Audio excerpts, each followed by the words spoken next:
আসসালামু আলাইকুম। টসলাইটের আরও একটি ভিডিওতে আপনাদেরকে স্বাগতম জানাচ্ছি।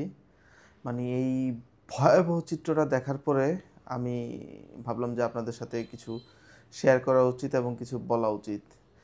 এই যে মাদকদ্রব্য ইয়াবা, আপনি দেখেন কিভাবে সে সাতক্ষীরা থেকে আমের যেই চালান তার মধ্যে ইয়াবা ঢুকাই দিছে এবং এই জিনিসটা সাতক্ষীরা থেকে সে সঠিকভাবে প্যাকেজিং করে বাগেরহাট পর্যন্ত সে আসছে।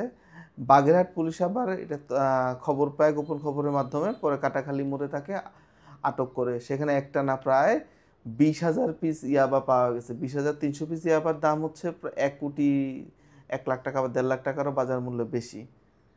দেখেন, এই ইয়াবাটা যদি দেশে আসতো, শহরে আসতো, এটা পুরা রাজধানীতে ছড়ায় যেত। এটার গ্রহীতা কারা?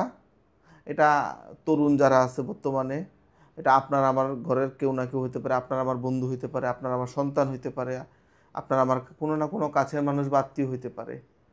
এই যে মাদকটা এই তরুণ সমাজকে দিন দিন ধ্বংস করে দিচ্ছে, এই জায়গাটাতে আমরা কঠোর থেকে কঠোর অবস্থানে যেতে হবে। দেখেন, মাদকদ্রব্য নিয়ন্ত্রণ আইন 2018 এটা সর্বশেষ আইনে পাশ হয়েছে। প্রথম মৃত্যুদণ্ড রাখা হয়েছে এই আইনে, এবং এই আইন অনুযায়ী আমি যতটুকু জানি দিনাজপুরের সম্ভবত 2022 বা 23 সালে একজনকে মৃত্যুদণ্ড দেওয়া হয়েছে। এটা একটা দৃষ্টান্ত স্থাপন করেছে। আমার মনে হয় এই আইনটাকে আরও জোরালোভাবে কার্যকর করা উচিত।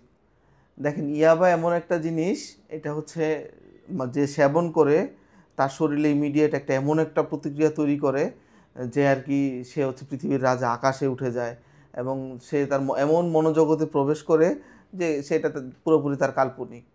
এরপরে এটা 10 থেকে 12 ঘন্টা পর যখন এর প্রভাবটা শেষ হয়ে যায়, এরপর সে আকাশ থেকে যেন পাতালে পড়ে এবং এই অবস্থায় সে পরের ডোজ নেওয়ার জন্য চেষ্টা করে, এবং এই যে এটা শুরু করে সে সহজে ছাড়তে পারে না। আর এই জায়গাটাতেই মাদক ব্যবসায়ীরা সফল। এবং এই যে দেখা যাবে যে ইয়াবা ব্যবসা যারা, তারা যে কোনো কমিটমেন্ট ঠিক থাকতে পারে না, তারপরে তাদের কোনো ডিসিপ্লিন থাকে না জীবনের, তারা হচ্ছে অন্ধকারে থাকতে পছন্দ করে, মানুষ থেকে দূরে থাকতে পছন্দ করে, তাদেরকে যারা ওই এসব কাজে সঙ্গ দেয় তাদের সাথে তারা থাকতে পছন্দ করে, ফ্যামিলি থেকে তাদের দূরত্ব তৈরি হয়। এবং দেখা যাচ্ছে হঠাৎ করে দেখবেন আপনার ঘরে কোনো জিনিস নেই, মূল্যবান জিনিস নাই, আপনার টাকা পয়সা হারাচ্ছে, আপনার ঘরে মূল্যবান জিনিস গায়েব হয়ে যাচ্ছে, আপনাকে আপনার প্রিয়জন বারবার ফোন দিচ্ছে আমি আসতেছি আসতেছি, কিন্তু সে আধা ঘন্টা 1 ঘন্টা হয়ে গেছে, তার কোনো খোঁজ নেই। আপনি বারবার এই জিনিসগুলো দেখতেছেন, আপনি বুঝে নেবেন সে মাদকে আসক্ত। কারণ আপনার চেয়ে তার কাছে ওই জিনিসটার প্রায়োরিটিটা তখন বেশি থাকে।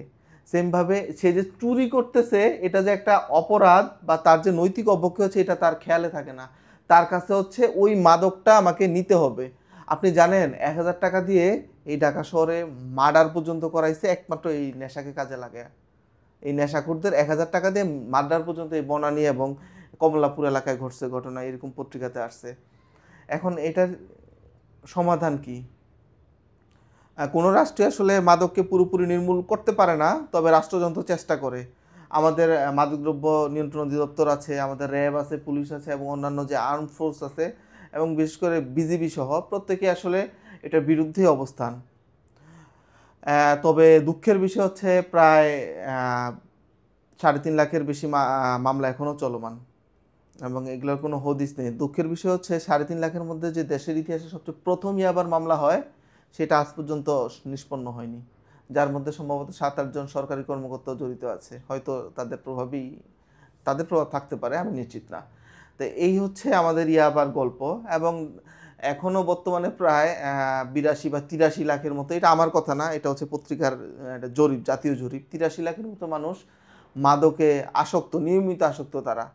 এবং এটা কিন্তু যে গোপনে ইয়াবা খাচ্ছে বা গোপনে মাদক নিচ্ছে তার তথ্য না, এটা হচ্ছে আমাদের বিভিন্ন মাদকদ্রব্য নিয়ন্ত্রণ যে অধিদপ্তরের যেই সেন্টারগুলোতে আছে বা নিরাময় কেন্দ্রগুলোতে আছে, সেখানে রেজিস্টারকৃত ব্যক্তিদের তথ্যর উপর ভিত্তি করে। তাহলে প্রকৃত সংখ্যা কত হতে পারে?